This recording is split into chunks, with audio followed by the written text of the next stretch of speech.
तो नमस्कार दोस्तों, मेरा नाम है गौरव कुमार और आज इस वीडियो में हम डिस्कस करेंगे कि मेटल्स और नॉन मेटल्स क्या होते हैं।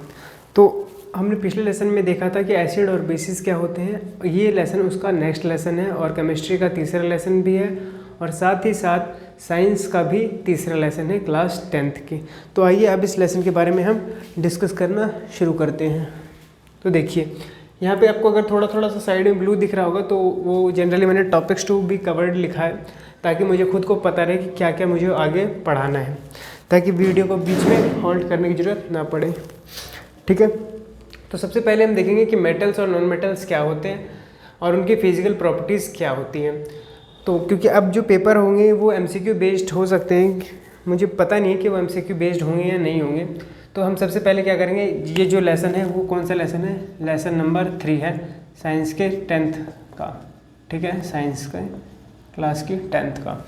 ठीक है, तो इसमें हम देखेंगे सबसे पहले कि फिजिकल प्रॉपर्टीज़ क्या होती हैं मेटल्स की या नॉन मेटल्स की। ठीक, तो जो प्रॉपर्टीज़ होती है मेटल्स की फिजिकली तौर पे, तो आपको पता हो कि मेटल्स को हम जब भी देखते हैं तो मेटल्स कैसे दिखते हैं, हमको सोनरस दिखते हैं। मतलब दिखते सोनरस नहीं है, साउंडिंग उनकी सोनरस होती है। मतलब अगर वो कहीं गिर वगैरह जाए तो उनमें से जो आवाज़ आती है वो जैसे बेल वगैरह बजता है तो कैसी आवाज़ आती है, तो वो भी एक प्रकार का क्या होता है, मेटल होता है। तो सुनने में थोड़ा अच्छा लगता है, सोनरस होता है। ठीक है, सोनरस को ही हम क्या कहते हैं, सुनने वाला, जो सोनरस टाइप का होता है। ठीक है, जो बेल वगैरह के तौर पे हमें सुनने को मिलता है, साउंड प्रोड्यूसिंग होता है। ठीक है, साउंड प्रोड्यूसिंग, इसे हम क्या कहते हैं कि ये क्या है, किसकी प्रॉपर्टी है, मेटल की प्रॉपर्टी है। ठीक है, साउंड प्रोडक्शन करने की। ठीक है, तो जनरल एग्जांपल क्या है, बेल वगैरह, आयरन बेल या एल्युमिनियम बेल वगैरह जो भी होते हैं। ठीक है, उनमें हमें देखने को मिलता है, जो मेटल से बने पड़े होते हैं। ठीक, अब एक और चीज़ होती है जो सरफेस बेस्ड प्रॉपर्टी की अगर हम बात करें छूने के ऊपर, तो छूने में कैसे लगते हैं वो, और देखने में शाइनिंग करते हैं। ठीक है, शाइन करता है उनका सरफेस, तो उस प्रॉपर्टी को हम क्या कहते हैं, लस्चरस। क्या कहते हैं, लस्चर। बेसिकली लस्चर प्रोवाइड होता है ना, उसमें लस्चर होता है, तो लस्चरस कहते हैं उसको, लस्चरस। ठीक है, अब थिन शीट्स में अगर वो डिवाइडेड हो सकते हैं, ठीक है, तो हम उसे क्या कह देते हैं, एक चीज़ होती है जिसको हम कहते हैं मेलिएबल। ठीक है, थिन शीट्स में उसको तोड़ा जा सकता है। ठीक, और अगर उसको पतला करके बहुत दूर तक फैलाया जा सके, ठीक है, जब हम कहते हैं, जिसका एग्जांपल होता है थिन वायर्स, तो थिन वायर्स की जब करते हैं तो हम उसे कहते हैं डक्टाइल होना। ठीक है, हम क्या कहते हैं उसे, डक्टाइल होना। तो 3 प्रॉपर्टी मैंने यहाँ पे 4 प्रॉपर्टी मैंने बता दी। साउंड प्रोड्यूसिंग को तो पता ही आपको क्या कहते हैं, हम इसको कहते हैं सोनरस। क्या कहते हैं इसको, सोनरस। ठीक है, सोनरस। तो मेटल की क्या क्या प्रॉपर्टी होती हैं, जो कि फिजिकल प्रॉपर्टी होती हैं, जो हमें देखने को या सुनने को मिलती हैं। सुनने में सोनरस होता है, ठीक है, देखने में शाइनिंग होता है, उसको हम पतला वायर में बांट सकते हैं, उसे हम क्या कह देते हैं, पतले वायर को डक्टाइल कह देते हैं। जैसे गोल्ड की वायर जो होती है वो काफ़ी लंबे दूर तक जा सकती है, 2-2 किलोमीटर तक जा सकती है 1 ग्राम गोल्ड की वायर। ठीक है, उसे हम क्या देते हैं, डक्टाइल। बाकी उन्हें पतले पतले शीट्स में करा जा सकता है, उसे हम क्या कह देते हैं, मेलिएबल। ठीक, अब अगर हम बात करें नॉन मेटल्स की तो नॉन मेटल्स में क्या होते हैं, जैसे कार्बन हो गए, हाइड्रोजन हो गया, सल्फर हो गया, ये सब नॉन मेटल्स हो गए। हैलोजन की गैसेस हो गए, हैलोजन की गैसेस में भी, हैलोजन में क्या होता है, जनरली गैस पाए जाते हैं। ठीक है, और ब्रोमीन हो गया, जो कि जनरली कैसा पाया जाता है, लिक्विड पाया जाता है रूम टेम्परेचर के ऊपर। ठीक, कैसे पाया जाता है, लिक्विड पाया जाता है रूम टेम्परेचर के ऊपर। अगर हम ब्रोमीन की बात करते हैं, जो कि हैलोजन का ही एक गैस है, कैसे पाया जाता है, ये लिक्विड पाया जाता है, कहाँ पे, रूम टेम्परेचर के ऊपर। ये जनरली हमें लिक्विड देखने को मिलता है। ठीक, अब हैलोजन में ब्रोमीन हो गया, ये लिक्विड देखने को मिलता है। आयोडीन हो गया, ठीक है, आयोडीन में भी क्या देखने को मिलता है, हमें एक प्रॉपर्टी देखने को मिलती है जो कि मेटल की होती है। ठीक है, और वो क्या होती है, आयोडीन कैसा दिखता है, मेटल के जैसे प्रॉपर्टी कैसा दिखाता है, मेटल की प्रॉपर्टी कौन सी दिखाता है, आयोडीन, उसका नाम होता है लस्चर। ठीक है, लस्चर देखने को मिलता है हमें जनरली आयोडीन में। ठीक है, लेकिन आयोडीन होता कैसा है, नॉन मेटल। ठीक है, नॉन मेटल होता है, पर प्रॉपर्टी किसकी तरह शो करता है, मेटल की तरफ से। ठीक, तो ये हो गया आयोडीन। बाकी इसमें क्लोरीन होता है, फ्लोरीन होता है, वो तो गैसियस ही रहते हैं। अब हम बात करते हैं किस चीज़ की, तो ये आपको समझ में आ गया कि ब्रोमीन जो होता है वो नॉन मेटल का एग्जांपल है, लिक्विड रहता है ये रूम टेम्परेचर के ऊपर। अगर हम कॉमनली बात करें हैलोजन्स वाले में ज़्यादातर गैस होते हैं, जैसे कि ये भी नॉन मेटल का ही एग्जांपल होते हैं, जिसका एग्जांपल हो गया क्लोरीन हो गया, ब्रोमीन हो गया। ब्रोमीन होता है लेकिन वो गैस नहीं होता है रूम टेम्परेचर पे। आयोडीन हो गया, ठीक है, फ्लोरीन हो गया, ठीक। अब हम मूव करते हैं फर्दर। अब आगे किस चीज़ के बारे में बात करेंगे, तो मुझे लगता है आपको मेटल्स और नॉन मेटल्स का ये सब क्लियर रहा होगा, तो मैं इसको हटा देता हूँ। मेटल और नॉन मेटल की फिजिकल प्रॉपर्टी। अब आपको एक चीज़ पता कर चलेगी कि जो नॉन मेटल्स होते हैं जब वो ऑक्साइड प्रोड्यूस करते हैं तो एसिड ऑक्साइड होते हैं। मतलब जब भी नॉन मेटल्स जो होंगे जब वो रिएक्ट करेंगे किसके साथ, नॉन मेटल जब भी रिएक्ट करेंगे किसी चीज़ के साथ या ऑक्सीजन के साथ, तो क्या प्रोड्यूस करेंगे, वो एसिड ऑक्साइड प्रोड्यूस करेंगे। इसी का वाइस वर्सा बता रहा है कि मेटल्स जो है वो प्रोड्यूस कैसे करते हैं, बेसिक ऑक्साइड को प्रोड्यूस करते हैं, ठीक। तो इसमें जनरल ये बता रखा है। बाकी आप इसके जो है वो एग्जाम्पल वगैरह रिएक्शन के तौर पे अपनी एनसीईआरटी में देखोगे तो आपको ये थोड़ा बहुत समझ में आ जाएगा। मेटल के तौर पे आप क्या ले सकते हो, देखो मेटल के तौर पे आप क्या लोगे, मेटल के तौर पे आप लोगे जिंक। उसको अगर आप ऑक्सीजन के साथ करवाओगे रिएक्शन, ठीक है, तो वो क्या क्या प्रोड्यूस करेगा, ZnO, जिंक ऑक्साइड देखने को मिल जाएगा हमको, ठीक। लेकिन इसमें ये बेसिक जो है ये मेटल जो है जब ये रिएक्ट कर रहा है ऑक्सीजन के साथ में, तो यहाँ पे ये बेसिक कुछ फॉर्म नहीं कर रहा, बेसिक ऑक्साइड जो है वो फॉर्म नहीं कर रहा, ठीक है। बेसिक ऑक्साइड इसको नहीं कहेंगे हम, उसके लिए बेसिक फॉर्म करना चाहिए वो, उसकी रिएक्शंस देखना एनसीईआरटी में दे रखी होगी। अब एक्सेप्शंस क्या होते हैं मेटल्स के, एक्सेप्शन की अगर बात करें हम, मैं वापस भी दोबारा इस टॉपिक पे घूम के आऊँगा तो उसके बारे में बताऊँगा। अगर हम एक्सेप्शन के ऊपर बात करें तो exceptions of metals and non metals में क्या होता है, आयोडीन, कार्बन, ये क्या हो गया, सीजियम, गैलियम, इन सब के अंदर कुछ ना कुछ एक्सेप्शन देखने को मिलते हैं मेटल्स या नॉन मेटल्स के, ठीक है। आयोडीन की अगर हम बात करें तो आयोडीन जो होता है वो मैंने बता दिया आपको कि आयोडीन क्या होता है कि लश्चरस शो करता है, लश्चरस प्रॉपर्टी शो करता है, ठीक है, जो कि प्रॉपर्टी है किसकी, मेटल की। लेकिन आयोडीन क्या है, आयोडीन एक प्रकार का क्या है, नॉन मेटल, ठीक है। तो ये इसका एक्सेप्शन हो गया। दूसरी बात करें हम कार्बन की, तो कार्बन के बारे में आपने कार्बन के एलोट्रोप्स के बारे में आगे पढ़ोगे। तो कार्बन के एलोट्रोप्स जो होते हैं, अगर हम इसकी बात करें एलोट्रोप्स जो होते हैं वो उसमें क्या होता है कि सबसे पहले तो एक होता है बकमिंस्टर फलरीन, ठीक है, बकमिंस्टर फलरीन, BMF के नाम से याद रखो इसको, ये आप आगे देखोगे। और एक क्या होता है ग्रेफाइट, ठीक है, और बाकी तो एक डायमंड होता है। तो ग्रेफाइट जो होता है उसका स्ट्रक्चर ऐसा होता है, केमिकल स्ट्रक्चर ऐसा होता है जिसमें क्या कर पाता है, वो जनरली कार्बन जो होते हैं वो नॉन मेटल होते हैं, वो इलेक्ट्रिसिटी को ट्रांसपोर्ट नहीं करते, इलेक्ट्रॉन्स फ्लो उनमें नहीं देखने को मिलता है। लेकिन ग्रेफाइट का स्ट्रक्चर, केमिकल स्ट्रक्चर जो होता है वो इस प्रकार का होता है कि वो इलेक्ट्रिसिटी को ट्रांसपोर्ट करते हैं, इलेक्ट्रिसिटी उसमें पास करी जा सकती है, ठीक है। तो ये भी एक प्रकार का एक्सेप्शन हो गया, ग्रेफाइट जो होता है ये किसका एलोट्रोप होता है, कार्बन का। हम बात करें सीजियम और गैलियम की, तो जो सीजियम है या जो गैलियम है इनका मेल्टिंग पॉइंट जो होता है, जितने पे पिघल जाते हैं वो क्या होता है, काफ़ी मेल्टिंग पॉइंट जो होता है वो काफ़ी लो होता है। मेल्टिंग पॉइंट क्या होता है, लो होता है। इतना लो होता है कि अगर आप इसको अपनी हथेली के ऊपर भी रखेंगे ना, हथेली के ऊपर भी अगर आप अपनी रखते हैं इसको, तो ये क्या होता है, ये बहना शुरू हो जाएगा, मतलब ये पिघलना शुरू हो जाएगा, इतना ऐसा होता है ये। लेकिन होता क्या है, सीजियम और गैलियम आप मानो कि एक मेटल होता है, ठीक है। अगर हम बात करें सोडियम की, पोटेशियम की या लिथियम की, तो ये ऐसे मेटल होते हैं, अल्काली मेटल्स होते हैं जिनको आप नाइफ से काट सकते हो, मतलब चाकू से काट सकते हो, ठीक है। और प्लस ये रिएक्टिव तो होते ही हैं। But happens when metal are burned in air, अगर एयर में हम मेटल को बर्न करें तो हमें क्या देखने को मिलेगा कि जो मेटल ऑक्साइड का फॉर्मेशन कर लेंगे ये मेटल, अगर हम इसे बर्न करें एयर में, ठीक है। जैसे एल्युमिनियम है, जब ये रिएक्ट करे ऑक्सीजन के साथ तो क्या बना लेगा, Al2O3, ठीक है। अब यहाँ पे ऐसा क्या करोगे आप कि यहाँ पे 3L रख दो, यहाँ पे O2 रख दो, ठीक। तो जब ये रिएक्ट करेगा तो क्या देखने को मिलेगा कि क्या बना ले रहा है, एल्युमिनियम ऑक्साइड की लेयर बना ले रहा है, ठीक।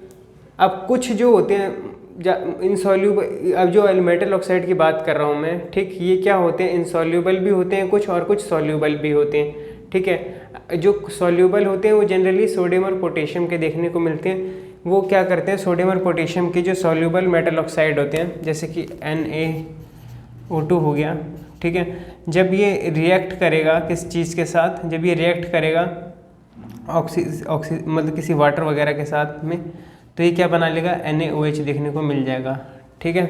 तो ये सब चीज़ें जो है ये बना लेंगे। वाटर के साथ अगर रिएक्ट करेगा तो NaOH वगैरह बना लेगा, प्लस साथ में कोई गैस भी इसमें से इवॉल्व आउट हो सकती है। तो ये जनरल से ये रिएक्शन वगैरह बता रखे हैं इसमें कि प्रॉपर्टीज़ के बेस्ड के ऊपर अगर बात करें तो अभी तक हमने क्या डिस्कस करा, मैं एक बार उसका छोटा सा ब्रीफ दे देता हूँ, उसके बाद हम फिर फर्दर इस लेसन में आगे की तरफ मूव करेंगे। जो MCQ तौर पे आपके लिए जो है वो ज़रूरी है, अगर आप मतलब MCQ के तौर पे आपसे पूछा जा सकता है, ऐसा कह सकते हो आप 10th क्लास में, वो क्या है मैं उसके बारे में देख लेता हूँ। तो MCQ पॉइंट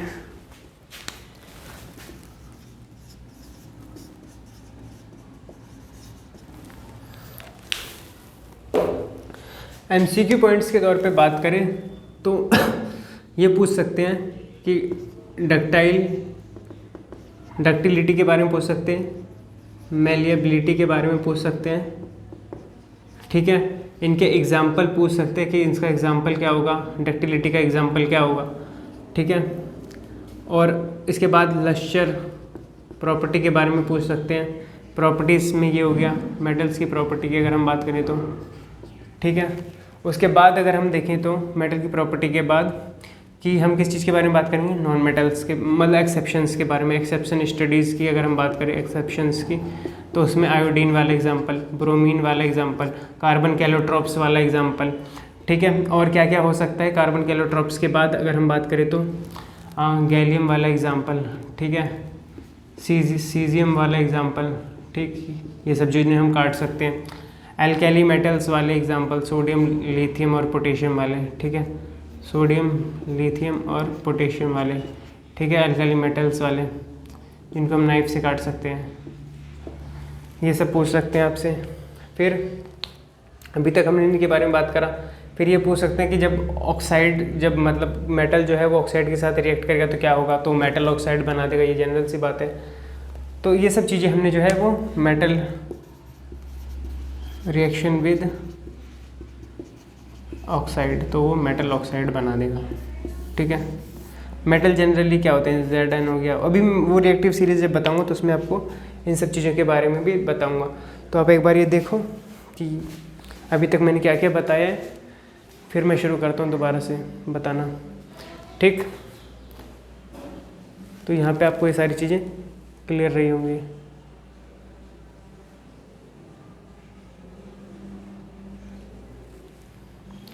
अब हम इसमें आगे देखते हैं कि अब आगे क्या करना है हमको।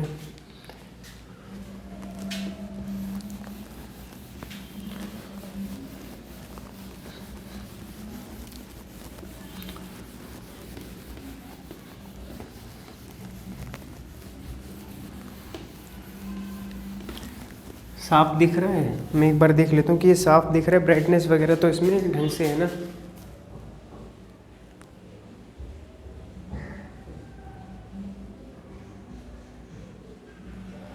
ब्राइटनेस साफ होना चाहिए, वरना साफ नहीं होगा तो क्या होगी, दिक्कत होगी।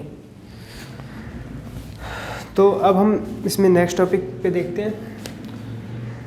अब एक और टॉपिक है, उसका नाम क्या है, आगे जो आप पढ़ोगे इसमें एक वो मतलब येलो बॉक्स में दे रखा है, उसका नाम है एनोडाइजिंग। एनोडाइजिंग जनरली ये क्या होता है, कोरोजन से बचाने के लिए हम क्या करते हैं, एनोडाइजिंग करते हैं। तो ये एनोड पे चल रहा होगा, ये प्रोसेस कहाँ चल रहा होगा, एट एनोड चल रहा होगा।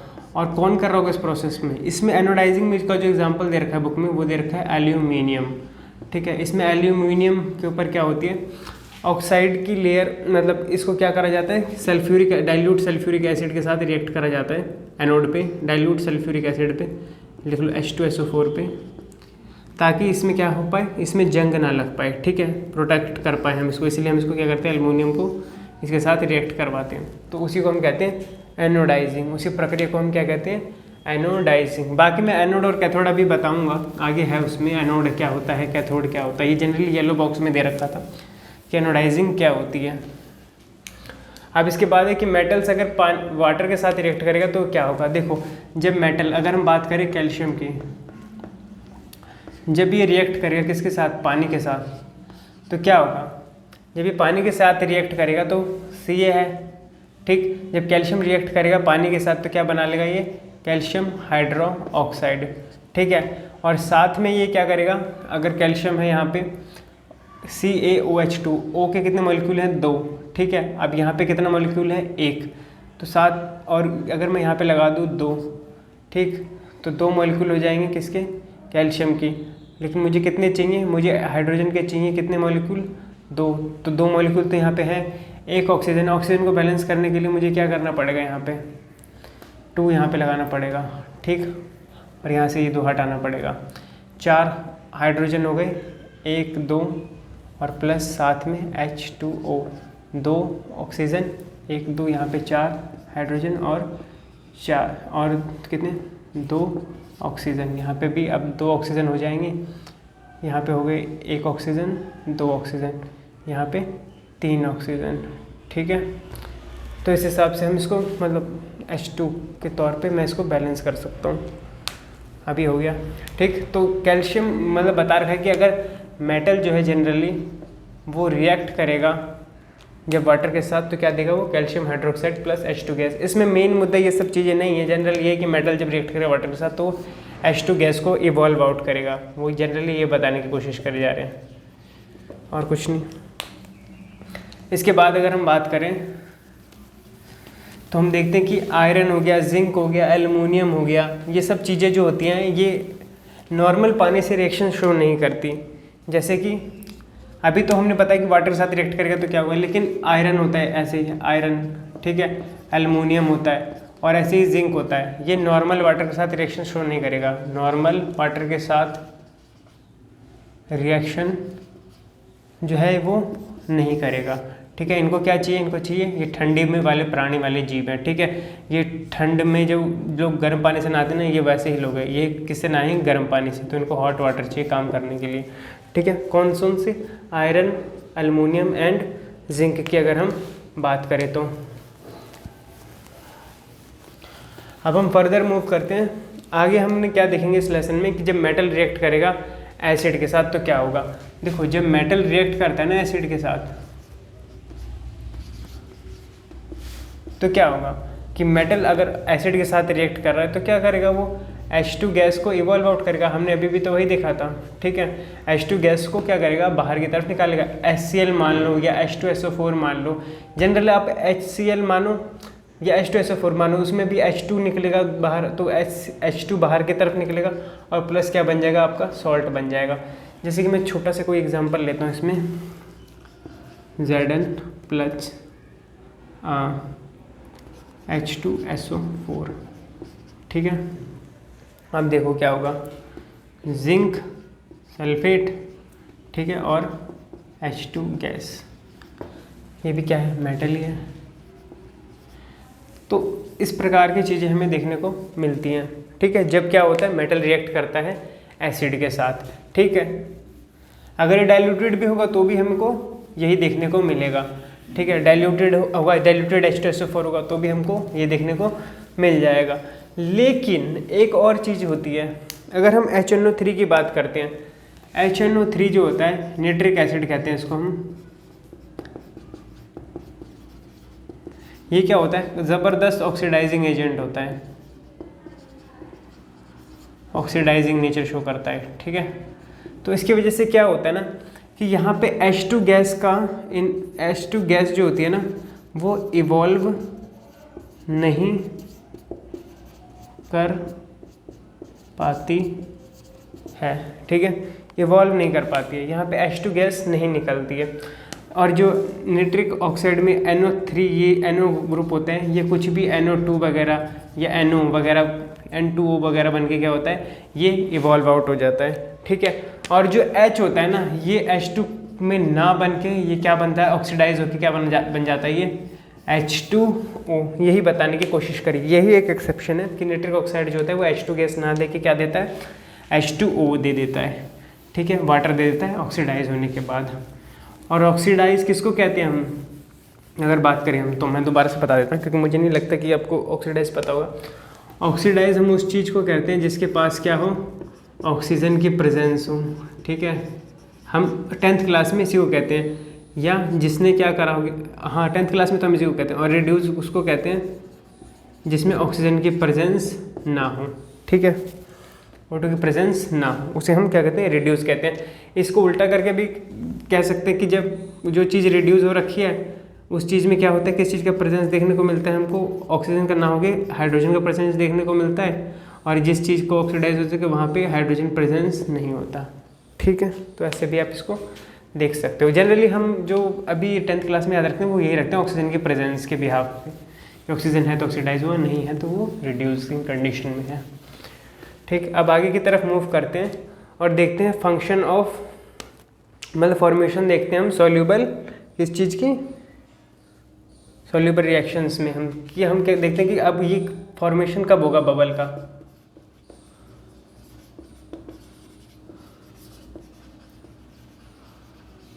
Formation of bubble in the reaction, लेकिन वो formation of bubble H2 gas वाला, वो फॉर्मेशन हमें कब देखने को मिलेगा, जब मैग्नीशियम होगा, जितना ज़्यादा मैग्नीशियम होगा उतना ज़्यादा उसमें से H2 गैस का इवोल्यूशन जो होगा वो ज़्यादा होगा, फिर एल्युमिनियम, फिर उसके बाद जिंक, और उसके बाद क्या है सबसे आखिरी में आयरन।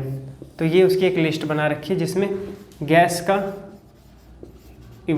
इवॉल्विंग बता रखा है कि गैस किस में ज़्यादा निकलेगी, कौन सी, H2 गैस, ठीक है। तो फॉर्मेशन ऑफ बबल के हिसाब से आप बता सकते हो कि जिसमें बुलबुले ज़्यादा निकलेंगे उसमें मैग्नीशियम होगा, थोड़ा कम एल्युमिनियम, कम जिंक, उससे कम आयरन। इनमें हमें क्या देखने को मिलता है, formation of bubbles, gas bubbles, ठीक है। इन रिएक्शंस में जो इनके रिएक्शंस होते हैं मैग्नीशियम, एल्युमिनियम, जिंक और आयरन के, ठीक है। अब इसमें क्या होता है ना कि जब ये एसिड के साथ रिएक्ट करता है तो जो कॉपर होता है ना, कॉपर वो क्या करता है ना कि वो HCl के साथ ना रिएक्ट ही नहीं करता, ठीक है, इसीलिए इसमें जो है बबल फॉर्मेशन हमें देखने को नहीं मिलता। ये बात भी लिखी हुई है NCERT में, बबल फॉर्मेशन हमें देखने को नहीं मिलेगा, समझ में आया। जो कॉपर है ना, कॉपर क्या करेगा कि कॉपर HCl के साथ रिएक्ट ही नहीं करेगा, तो हमें बबल फॉर्मेशन जो है वो देखने को नहीं मिलेगा, ठीक है।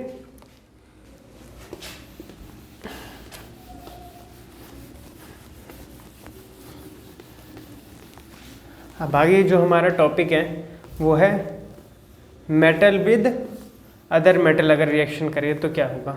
देखो मैंने आपको पहले भी अभी मतलब पहला लेसन जो था हमारा वो कौन सा था, उसका केमिकल रिएक्शंस का कुछ नाम था, है ना, डिस्प्लेसमेंट रिएक्शन, उसमें पढ़ाया था मैंने। डिस्प्लेसमेंट रिएक्शन में कोई भी चीज़ किसी भी मेटल को, कोई भी मेटल जो होता है वो किसी और मेटल को क्या करता है, रिप्लेस करता है, ठीक है। और कब कर पाता है, जब पहला जो मेटल होता है वो ज़्यादा रिएक्टिव हो, है ना, एक मेटल दूसरे मेटल से, एक मेटल जो है वो दूसरे वाले मेटल से क्या हो, ज़्यादा रिएक्टिव हो, तभी ये वाला मेटल इस वाले मेटल को उसकी जगह से डिस्प्लेस कर पाएगा, ठीक है। तो जनरली हमें यही देखने को मिलता है कि जब एक मेटल दूसरे मेटल के साथ रिएक्ट करता है तो वो एक मेटल दूसरे मेटल की जगह को रिप्लेस कर देता है, उसके कंपाउंड्स के साथ आ जाए, उसके एलिमेंट्स के साथ प्रेजेंट हो जाता है, ठीक है। उसी को हम कहते हैं डिस्प्लेसमेंट रिएक्शन। और यही इसमें बता रखा है कि what happens when metal react with other metals, ठीक। और ये सारी चीज़ें किसके बिहाफ पे होती है, रिएक्टिविटी सीरीज के बिहाफ पे होती है। किस बिहाफ पे होती है, रिएक्टिविटी सीरीज के बिहाफ पे होती है। रिएक्टिविटी सीरीज क्या होती है, जनरली रिएक्टिविटी सीरीज की बात करें तो इसमें क्या होता है, नंबर ऑफ मेटल्स दे रखे होते हैं, जिसमें सबसे ज़्यादा पहले पे कौन होता है, पोटेशियम, ठीक है, दूसरे पे कौन सा होगा, सोडियम, तीसरे पे कौन सा होगा, कैल्शियम, चौथे पे कौन सा होगा, मैग्नीशियम, उसके बाद कौन सा होगा, एल्युमिनियम की बात करें, उसके बाद कौन सा होगा हमारा जिंक, उसके बाद क्या होता होगा, आयरन, उसके बाद क्या होता होगा, लेड, उसके बाद कौन सा होता होगा, हाइड्रोजन, उसके बाद कौन सा होता होगा, कॉपर के बाद होता होगा मरकरी के बाद होता होगा सिल्वर, उसके बाद होता होगा, ठीक है, उसके बाद क्या होता होगा, सोचो, उसके बाद होता होगा Au। अगर आपको दिख रहा है तो मैं देख लेता हूँ एक बार कि यहाँ तक दिख रहा है या नहीं दिख रहा, नहीं दिख रहा तो फिर मैं उसको मिटा दूंगा दोबारा से। तो भाई साहब ये दिख रहा है, ठीक है। तो इनके आगे मैं नामकरण कर देता हूँ, इसको कहते हैं पोटेशियम,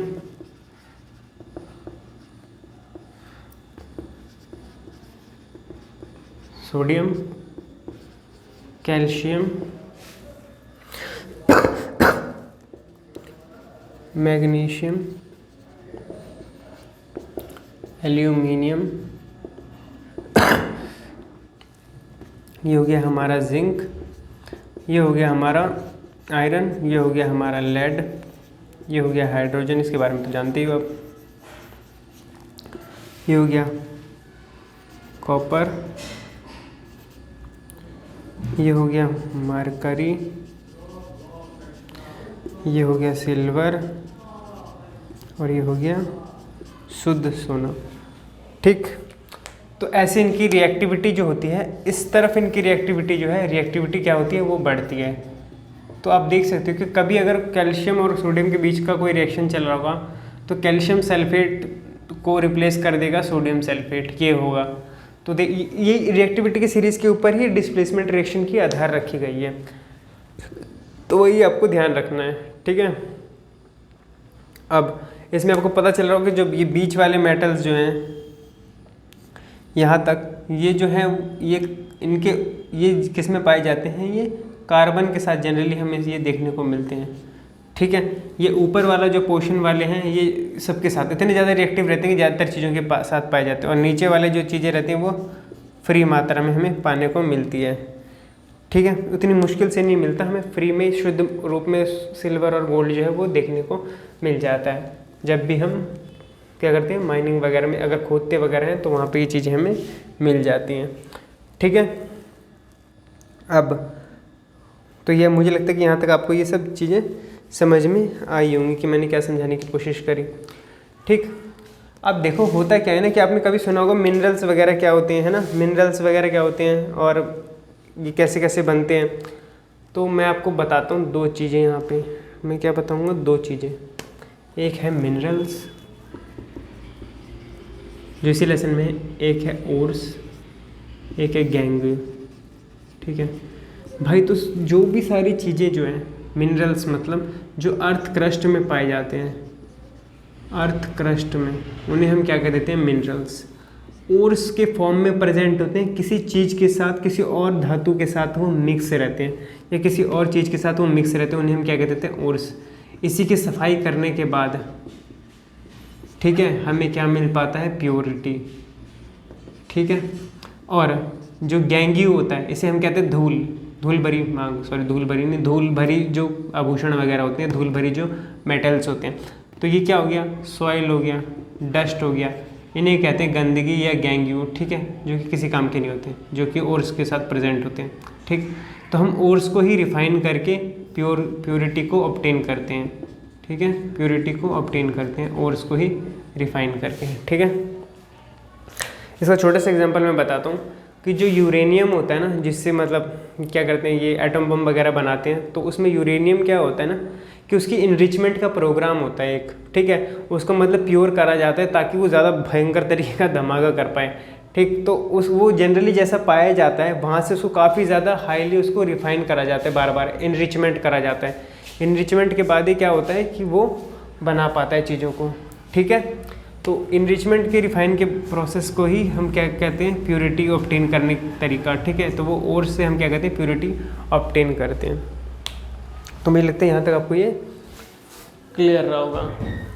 अब हम आगे की तरफ देखते हैं कि आगे की तरफ लेसन में हमें क्या पढ़ना है।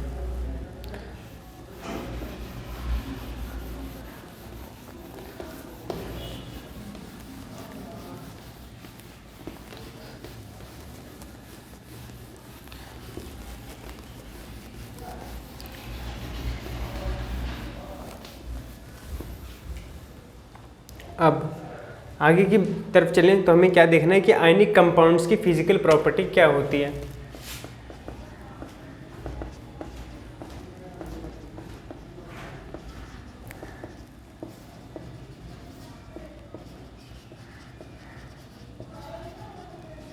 तो पहली प्रॉपर्टी क्या होती है आयनिक कंपाउंड की, कि वो ब्रेक डाउन हो जाते हैं, मतलब टूट जाते हैं। तो ब्रेक डाउन होने को हम क्या कहते हैं इंग्लिश में, ब्रिटल। तो ब्रिटल है पहली प्रॉपर्टी जो आयनिक कंपाउंड्स में देखी जाती है। ठीक है, दूसरी कौन सी होती है, जब वो ब्रेक डाउन इनटू पीसीस में टूट जाते हैं, टुकड़ों में टूट जाते हैं, तो उसे हम कहते हैं ब्रीस, मतलब उसे कहते हैं ब्रिटल। उसके बाद उनमें क्या होता है, मेल्टिंग पॉइंट और बॉइलिंग पॉइंट। ये देखने को कैसी मिलती है, हाई, जनरली हाई देखने को मिलती है आयनिक कंपाउंड्स में, ठीक है। उसके बाद अगर हम बात करें किस चीज़ की, कि हम उन्हें तोड़ देते हैं, सॉल्युबिलिटी कैसी होती है उन सब चीज़ों की, सॉल्युबिलिटी, ठीक है। उसके बाद फर्दर आयनिक कंपाउंड्स में कंडक्शन कैसा होता है, मतलब इलेक्ट्रिक ट्रांसपोर्टेशन कैसा होता है। देखो आयनिक कंपाउंड्स वो होते हैं जिनके ऊपर कोई चार्ज प्रेजेंट हो। सबसे पहली बात तो क्या आयनिक हम किसी चीज़ को तभी कहेंगे जब उसके ऊपर क्या प्रेजेंट हो, कोई चार्ज प्रेजेंट हो। चार्ज कैन बी पॉजिटिव और चार्ज कैन बी नेगेटिव, ठीक है। तो ब्रेक डाउन हो जाता है छोटे छोटे पीसीस में, ठीक है। जैसे आप मान लो आपने ले लिया सोडियम क्लोराइड, ठीक है, मान लो एक प्रकार का ये है सॉल्ट, ठीक है। इसके ऊपर ज़्यादा इसका फॉर्मेशन सॉल्ट का तभी हो पाता है जब सोडियम के ऊपर कौन सा चार्ज प्रेजेंट होता है, पॉजिटिव, और क्लोराइड के ऊपर कौन सा चार्ज होता है, negative. It is more than the, ये बॉन्ड से ज़्यादा क्या है, more than the ionic form interaction है, ठीक है। तो आयनिक बॉन्ड के इंटरेक्शन की वजह से ये जो है सोडियम क्लोराइड का निर्माण हो पाता है। इसका मेल्टिंग पॉइंट और बॉइलिंग पॉइंट जो होता है, जिनके ऊपर चार्ज प्रेजेंट होते हैं, जो आयंस में ब्रेक डाउन हो सकते हैं जो कंपाउंड, उनका मेल्टिंग और बॉइलिंग पॉइंट जनरली हाई देखने को मिलता है, ठीक है। सॉल्युबिलिटी की बात करें तो ये क्या होता है कि अगर हम वाटर के तौर पे में सॉल्युबिलिटी देखें, क्योंकि वाटर क्या है, एक यूनिवर्सल सॉल्वेंट है, क्या है, एक यूनिवर्सल सॉल्वेंट है। तो इसमें जो सॉल्युबिलिटी होती है वो क्या होती है, ज़्यादा होती है, ठीक है। इसमें जैसे ही डालोगे तो सोडियम अलग हो जाएगा और क्लोराइड अलग हो जाएगा, आयनाइज फॉर्म कहते हैं इसको, ठीक है। क्या कौन सा फॉर्म होता है, ये आयनाइज फॉर्म, आयन के तौर पे चला गया। तो वाटर में सॉल्युबिलिटी जो होती है वो ज़्यादा देखने को मिलती है, जबकि दूसरे कंपाउंड जो होते हैं उनमें सॉल्युबिलिटी इनकी कम देखने को मिलती है। कंडक्शन की बात करें तो भाई ये आयंस अगर इसके पास प्रेजेंट है, अगर किसी की चीज़ के पास आयंस प्रेजेंट है तो आयंस फ्री फ्लो होंगे, तो आयंस में इलेक्ट्रॉन भी होंगे, और इलेक्ट्रॉन होगा तो वो इलेक्ट्रिसिटी भी क्या करेगा, कंडक्ट करवाएगा, ठीक है। तो ये इसकी क्या होती है, प्रॉपर्टीज़ होती है। तो मुझे लगता है आपको क्लियर रहा होगा कि आयनिक कंपाउंड्स की फिजिकल प्रॉपर्टीज़ क्या होती हैं, कि वो ब्रेक डाउन हो सकते हैं पीसेस में, उस प्रोसेस को हम ब्रिटल कहते हैं। मेल्टिंग और बॉइलिंग पॉइंट जो होती है वो जनरली हाई देखने को मिलती है। सॉल्युबिलिटी जो होती है अच्छी होती है वाटर या यूनिवर्सल सॉल्वेंट के तौर पे। कंडक्शन इसलिए अच्छा हो पाता है क्योंकि ये आयनाइज फॉर्म में रहते हैं, तो आयन में इनके पास इलेक्ट्रॉन होता है, और इलेक्ट्रॉन ही ज़रूरी है इलेक्ट्रिसिटी को कैरी आउट करने के लिए। तो मुझे लगता है ये वाला पॉइंट आपको आयनिक कंपाउंड का फिजिकल प्रॉपर्टी क्लियर रहा होगा।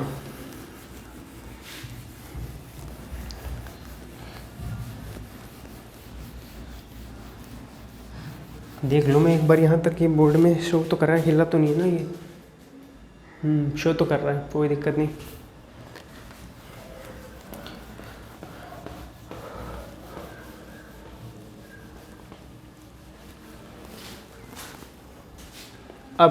अब हमें इसमें जो आगे पढ़ना है वो क्या पढ़ना है कि सेपरेशन कैसे होता है। जैसे मैंने आपको मिनरल्स का सेपरेशन बताया था, वैसे इसमें भी एक सेपरेशन बता रखा है। सेपरेशन मतलब क्या कि किसी चीज़ को अगर आपको रिफाइन करना है ना, रिफाइंड ऑयल होता है वो भी फाइन करते हैं किसी चीज़ में से, किसी चीज़ के साथ प्रेजेंट होता है। तो सेपरेशन कैसे कराएंगे, किस चीज़ का, जो थोड़ा कम रिएक्टिव हो। जैसे मरकरी था वो नीचे की तरफ था रिएक्टिव टेबल में, जो मरकरी था वो काफ़ी बॉटम में था उस टेबल के, है ना। तो अगर हमें मरकरी का करना है, जो कि एनसीईआरटी में एग्जाम्पल में बता रखा है कि मरकरी का अगर आपको क्या करना है, सेपरेशन करना है, ठीक है। मरकरी का अगर मरकरी जो है वो क्या से फॉर्म में दे रखा है, ऑक्सीजन के साथ अगर वो रिएक्ट करता है, ठीक है। अगर मरकरी ऑक्सीजन के साथ रिएक्ट करता है तो ये क्या बना लेता है, ये 2HgO, ठीक है। मतलब क्या फॉर्मेशन कर लेगा, ये लो एक्टिविटी विद हीट। अगर आप इसे हीट के साथ करोगे तो एक्टिविटी जो होती है वो एक तो रिड्यूस होती है। मतलब क्या है, मैं ये क्यों बता रहा हूँ, ये रिएक्शन जनरली एनसीईआरटी में दे रखी है कि मरकरी अगर ऑक्सीजन के साथ रिएक्ट करेगा तो वो ये प्रोसेस जो है वो बना लेगा SO2, ठीक है।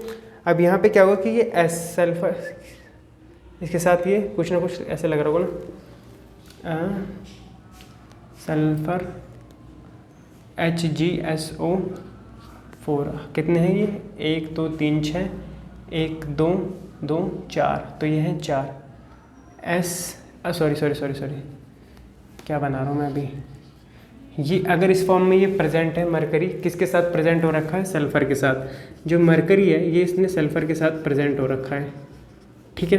तो मुझे मरकरी को ना सेपरेट करना है इससे, ठीक है, क्योंकि मैं सेपरेशन टेक्निक बता रहा हूँ। तो जब आप मरकरी को सेपरेट करोगे तो इसके लिए आपको क्या चाहिए, ऑक्सीजन चाहिए, प्लस आपको हीट भी चाहिए। तो जब आप इसको हीट करके तोड़ोगे, इसको क्या नाम है इसका, मरकरी सल्फेट को, ठीक है, मरकरी सल्फेट को तोड़ोगे तो इसके बाद आपको ऑक्सीजन प्रक्रिया चल रही है, ऑक्सीजन भी प्रेजेंट होगा वहाँ पे। तो जब आप इसको तोड़ोगे तो आपको क्या मिल जाएगा, मरकरी ऑक्साइड मिल जाएगा। क्या मिल जाएगा, मरकरी ऑक्साइड प्लस आपको मिल जाएगा सल्फेट, ठीक है। तो ऐसे प्रकार से आप इसको ब्रेकडाउन देखने को जनरली आपको मिलेगा, लेकिन ये किस में है, जब हम लोअर रिएक्टिविटी की बात कर रहे हैं, लोअर रिएक्टिव मेटल्स की बात कर रहे हैं, ठीक है, लोअर रिएक्टिव मेटल्स की, जो कि जनरली कहाँ लाए करते हैं, जनरली कहाँ लाए करते हैं ये सब, bottom of reactive series, bottom of reactivity series की बात करेंगे तो,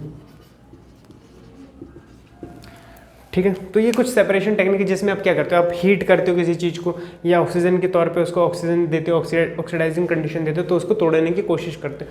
तो जनरली जो नीचे में पाए जाते हैं, मतलब क्योंकि ये है तो ये आसानी से हम इसको क्या करते हैं, जनरली ऑक्सीजन देके तोड़ देते हैं या थोड़ी हीट देके इसको हम क्या करते हैं, तोड़ देते हैं। अब जो ऊपर पाए जाते होंगे पोटेशियम या उनके साथ जो पाए जाते हैं, क्योंकि हाईली रिएक्टिव होते हैं, तो उनको तोड़ने में दिक्कत हमें महसूस होती है, ठीक है, उनका रिफाइनमेंट प्रोसेस और हो चलता है, ठीक। अब हम इसमें आगे की तरफ मूव करेंगे।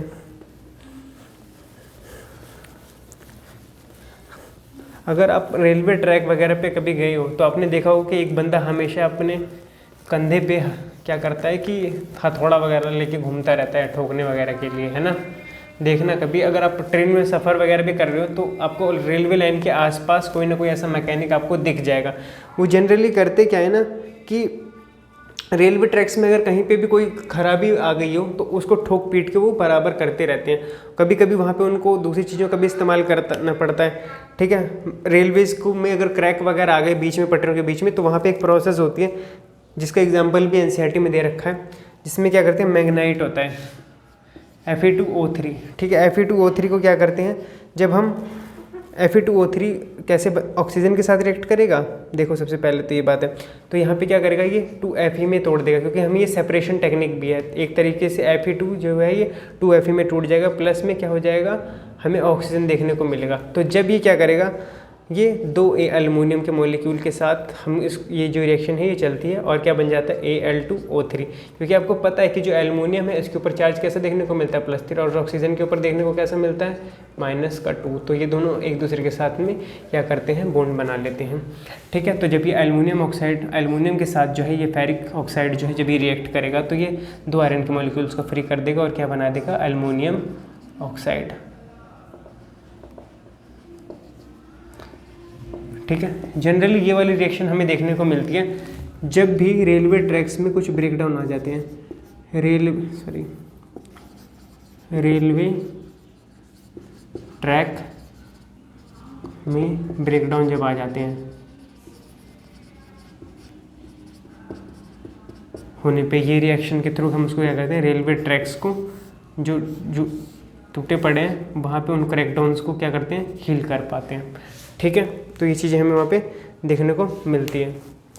तो ये रिएक्शन क्या पता आपके एग्जाम्स में आपसे पूछ ली जाए कि रेलवे ट्रक्स में वगैरह, रेलवे ट्रैक पे ये जो पड़े होते हैं लोहे के, उनमें कौन सी रिएक्शन होती है, ठीक। एल्युमिनियम ऑक्साइड की लेयर बनाते हैं, फिर उसके बाद वो,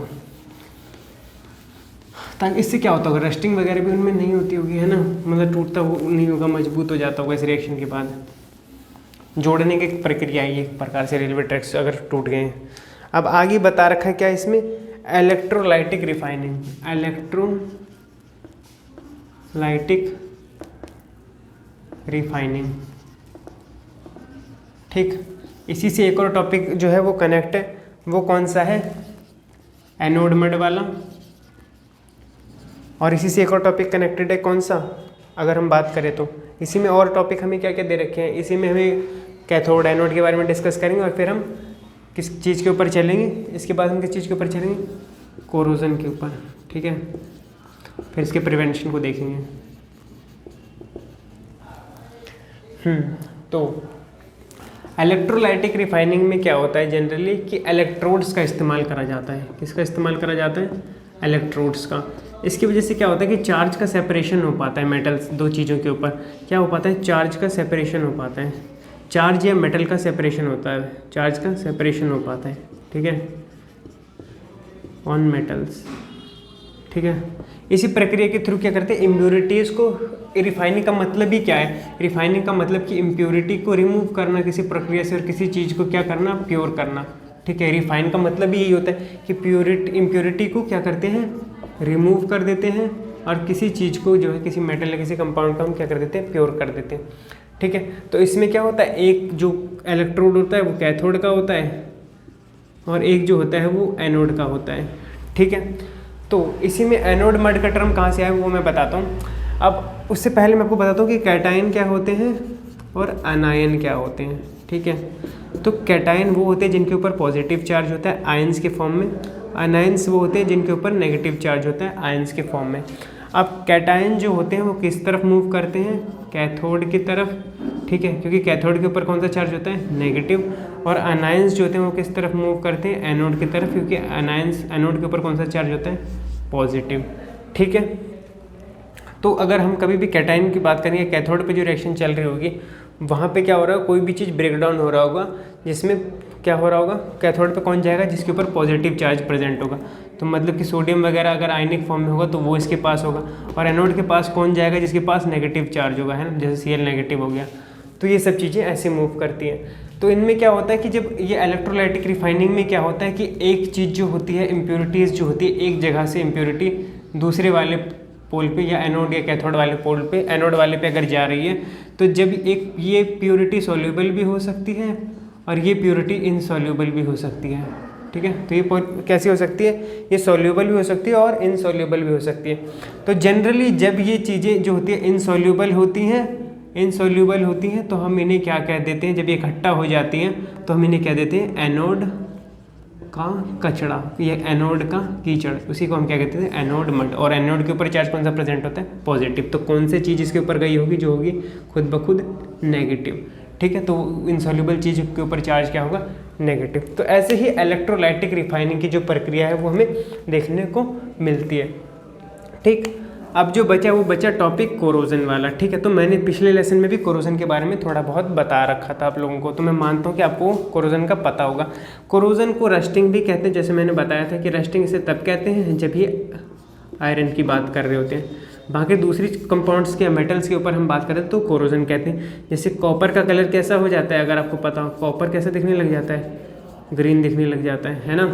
तो कॉपर के ऊपर क्या होता है, ग्रीन कलर दिखने लग जाता है जब वो क्या होता है, कोरोजन या जंग लग जाता है उसके ऊपर। ऐसी दूसरी चीज़ें जो हैं वो काली दिखने लग जाती हैं, है ना, सिल्वर वगैरह ये सब चीज़ें हो गई, काली दिखने लग जाती हैं। अब प्रिवेंशन कैसे कर सकते हैं हम कोरोजन का, अगर हम प्रिवेंशन की बात करें तो देखो, अब हम उसके बारे में बात करते हैं। मैं इसको मिटा देता हूँ।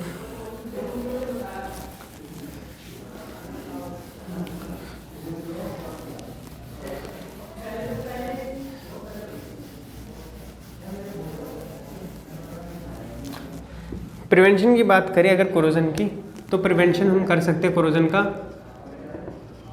जब हम उसके ऊपर या तो पेंट कर दें, ठीक है, या तो उसको इलेक्ट्रो पॉलिशिंग कर दें, है ना। इलेक्ट्रोलाइटिक रिफाइनिंग का ही प्रोसेस है, इलेक्ट्रो पॉलिशिंग कर दें किसी चीज़ के ऊपर, उसके ऊपर जिंक की लेयर चढ़ा दें, ठीक है, आयरन के ऊपर तो वो नहीं होगा।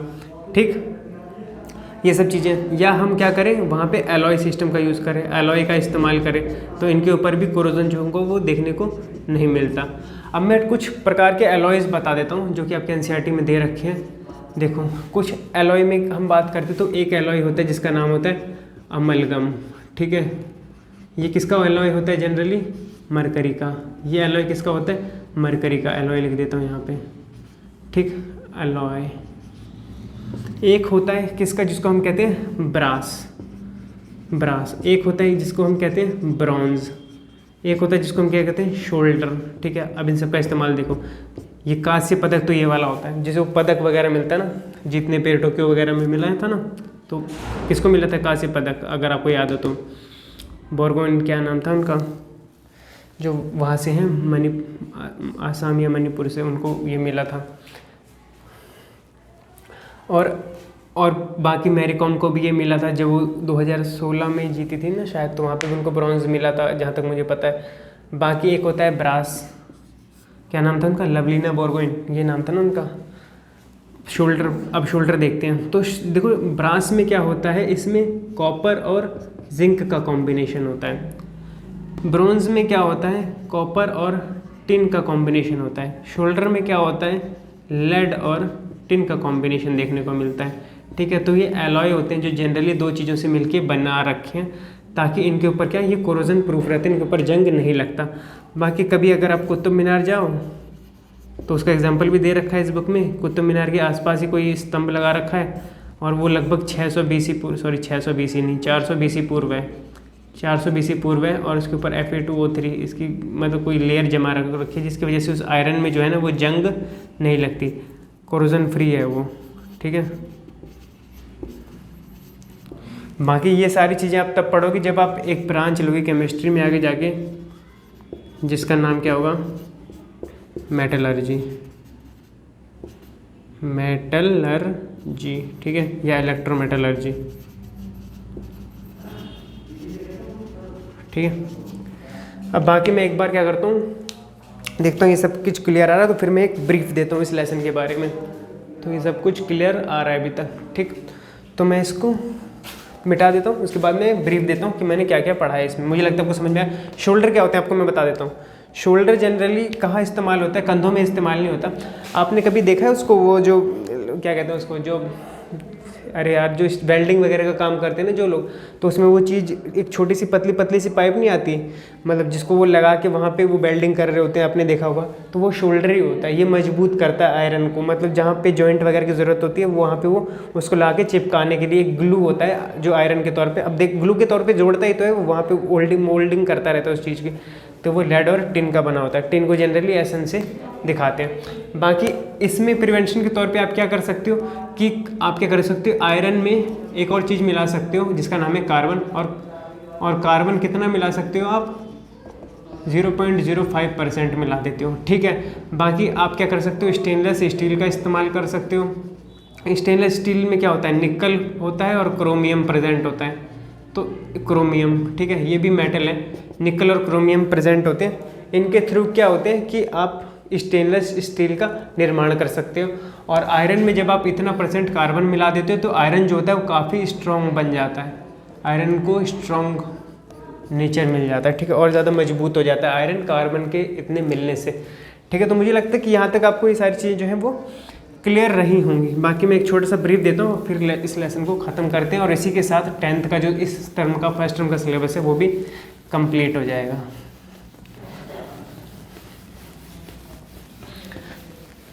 तो देखो क्या क्या पढ़ा हमने, आज ब्रीफ देते तो सबसे पहले हमने क्या पढ़ा, हमने मेटल्स की फिजिकल प्रॉपर्टी देखी, ठीक है, और नॉन मेटल्स की भी।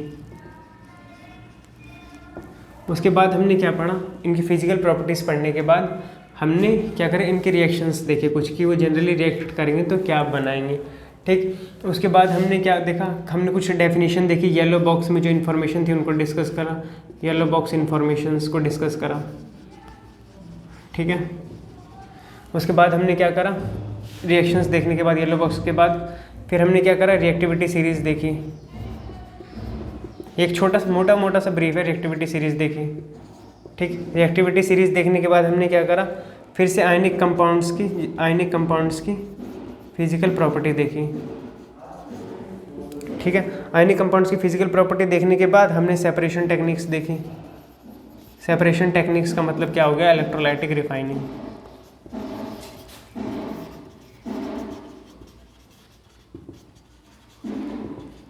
जिसमें हमने दो तरीके के इलेक्ट्रोड पढ़े, एक का नाम एनोड हुआ और एक का नाम क्या हुआ, कैथोड। ठीक है, चार्जेस के बिहाफ पे हमने इनको देखा कि ये पॉजिटिव था और ये क्या था, नेगेटिव। उसके बाद की अगर हम बात करें तो उसके बाद हमने क्या देखा, कोरोजन देखा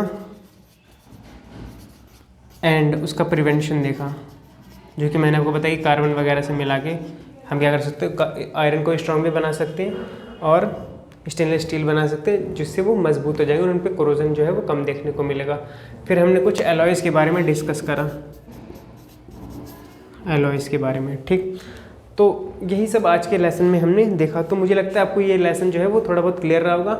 अगर क्लियर रहा है तो आप इसके बाद क्या करें कि सबसे पहले कि इंतज़ार ना करिए लेसन ख़त्म, मतलब आप ये ना सोचें कि आपके स्कूल में ख़त्म हो गया, आपको जब पढ़ा दिया जाए तब आप पढ़ोगे। जैसे जैसे ये मतलब मैंने वैसे तो अभी इसके बाद ये सारा फर्स्ट टर्म का जो सिलेबस है क्लास 10th के साइंस का वो कंप्लीट हो गया है। तो आप उसकी जल्दी से जल्दी जैसे आप ये लेसन पढ़े वैसे ही आप इसकी एक रीडिंग लगाएं खुद से, ताकि आप इस चीज़ को ज़्यादा से ज़्यादा समझ पाएँ। और जैसे ये लेसन देखें आप, उसके मिनिमम 5 घंटे में अगर आप इस चीज़ की रीडिंग कर लेते हैं तो लगभग आप ये माने तो आप 70 to 75% चीज़ों को गेन कर पाएंगे, जो आपकी मदद करेगा। और फिर आप फर्दर जब रिवाइज करेंगे तो उस टाइम पे वो 75 से फिर वो 80-85 तक वो मूव करेगा, तो आपको ज़्यादा अच्छा समझ में आएगा।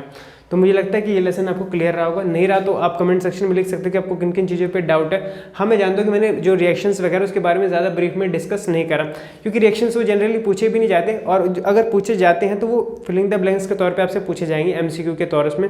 जनरली उनके साइड प्रोडक्ट ज़्यादा पूछे जाएंगे, जैसे किस में कौन से रिएक्शंस में H2 गैस निकलेगा, या HNO3 क्यों इंपॉर्टेंट है, उसमें H2 गैस क्यों नहीं निकलेगा। तो उसका मैंने बता दिया आंसर कि ऑक्सीडाइजिंग नेचर का होता है, वो वाटर बना देगा ना कि वो बनाएगा। और बाकी जो NO के प्रोडक्ट्स होंगे N2O वगैरह गैस जो है वो इवॉल्व करेंगे, ठीक है। तो ये सब कुछ चीज़ें हैं जिन पे आप थोड़ा ध्यान रखेंगे तो आपको ज़्यादा अच्छा ये लेसन समझ में आएगा। बाकी आपको ज़्यादा भी रिएक्शंस पे उतना ज़्यादा नहीं जाना, आपको जनरली टर्म्स याद रखने की। कॉमन रिएक्शन जैसे मेटल ऑक्साइड के साथ रिएक्ट करेगा तो मेटल ऑक्साइड बनाएगा, इन सब चीज़ों पे थोड़ा थोड़ा आपको क्लैरिटी लाने की ज़रूरत है। ज़्यादा दिमाग पे जोर डाल के रिएक्शंस याद करने की कोशिश ना करें, क्योंकि अभी आपका पहला चल रहा है अभी चरण आपका। आप धीरे धीरे कोशिश करें, तब आपको ये समझ में आनी चीज़ें लग जाएंगी। और एक ही बार में चीज़ें बनेंगी नहीं, क्योंकि आपको पता कि रोम एक दिन में तो बना था नहीं, तो ये कैसे हमें एक दिन में समझ में आएगा। तो इसमें टाइम लगेगा इन चीज़ों को समझने में। तो मुझे लगता है कि आप ये लेसन समझ गए, नहीं समझे तो एक और बार इसको रीडिंग करिएगा, तो आपको ज़्यादा अच्छा ये लेसन समझ में आएगा। तो नमस्कार दोस्तों, अब मिलते हैं हम अपने सेकंड टर्म के सिलेबस के साथ, ठीक है। बाय, तब तक अपना ख्याल रखें।